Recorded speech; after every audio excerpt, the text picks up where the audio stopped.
వచ్చేయండి మరి నరసింహస్వామి యొక్క దర్శనం అని మనం చేసేసుకుందాం. సో ఇదేంటంటే సంప దగ్గర ఉన్న పొట్టుకొండ నరసింహస్వామి యొక్క టెంపుల్ అండి. సో స్టార్టింగే మీరు నరసింహస్వామి యొక్క దర్శనం అనేది చేసేసుకోండి. సో దీని గురించి తర్వాత మాట్లాడుకుందాం. సో ఇది నరసింహస్వామి యొక్క రథం అండి. సో ఈ రథం అనేది ఎప్పుడు స్టార్ట్ అవుతుందని అందరూ వెయిట్ చేస్తున్నారు. అలాగే పంతులు గారు కూడా వెయిట్ చేస్తున్నారు. క్రౌడ్ అనేది చాలా ఎక్కువ మంది వచ్చారండి. సో తర్వాత చెప్పబోయేది ఏంటంటే, ఈ నరసింహస్వామి గురించి తెలిసింది నాకు కొద్దిగా, తెలియవలసింది కొండ అంటారు కదా అలాగా. సో మేము వెళ్ళడమే లేట్గా వెళ్ళాము, అందుకని మాకు త్వరగా దర్శనం అనేది అయ్యింది. లేట్గా వెళ్ళాము కూడా అన్నీ చూడడానికి టైం పడింది మాకు. సో చూసారు కదా క్రౌడ్ ఎంతమంది ఉన్నారో.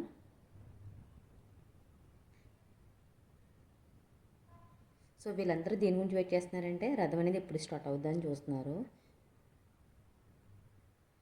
సో ఈ పంతులు గారు అందరూ అల్లిపోతున్నారండి బాబు. ఎందుకంటే ఇక్కడ ఉన్న జనాలందరూ వచ్చేస్తుంది, రథం వస్తుందండి, చూడండి, మీరే చూడండి. రథం కాదు, నరసింహస్వామి వస్తున్నారు, తీసుకొస్తున్నారు ఊరేగింపుతో, పల్లకిలో మూసుకుని వస్తున్నారు. ఆ స్వామి వెళ్ళడానికి చాలా పేచీ పెడతారండి పిల్లల్లాగే.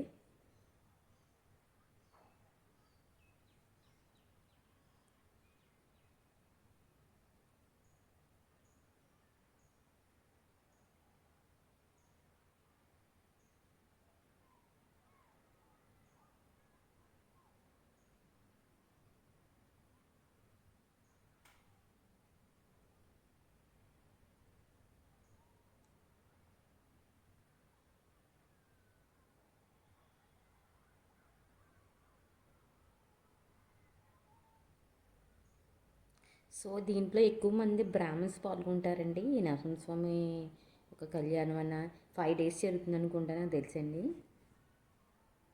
సో ఈ రోజు అనేది ఏంటంటే నరసింహస్వామి మర్నాడు మరణించి ఈ రోజు పుడతాడంటండి, నాకు తెలిసి, నేను తెలుసుకున్నది.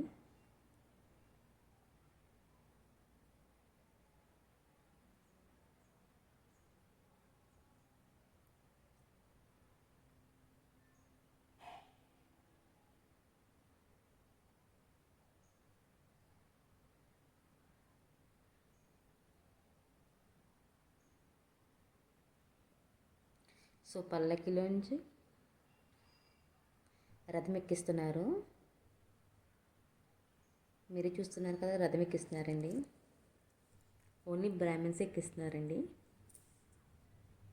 పైకి అనేది ఎవరిని వెళ్ళనివ్వరు ఆ రథం పైకి.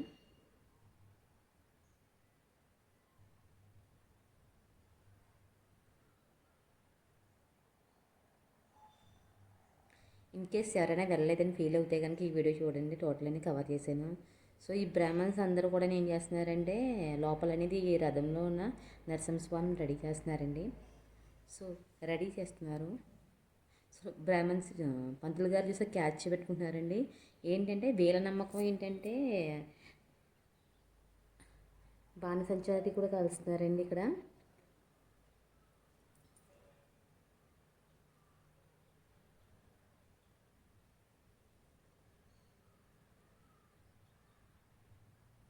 ఇది రథం అని నార్మల్ టైంలో ఉంచడానికి కట్టిన షెడ్ అండి. సో ఏంటంటే ఇలా అరటిపళ్ళు ఎందుకు ఇసురుతారంటే ఏదైనా కోరికలు ఉంటాయి తీరిన వారు అదే ఒక రథంలో పడితే తన కోరికలు తీరుతాయని నమ్మకం అండి. సో అందరూ ఇంకా వెయ్యొద్దని చెప్తున్నా వింటలేదు పాపం. పంతులు గారికి తగిలేస్తున్నాయి. ఫైనల్గానండి డిష్ చేస్తున్నారు రథం కదలడానికి. గుమ్మడికాయ అయితే డిష్ చేస్తున్నారండి.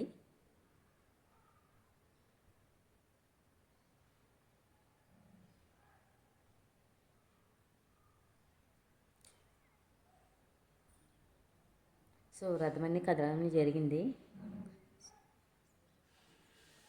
నేను తీసింది ఈరోజు మట్టుకు ఇదేనండి. మీకు నచ్చితే కనుక లైక్ చేసి సబ్స్క్రైబ్ చేసుకోండి. Thank you for all.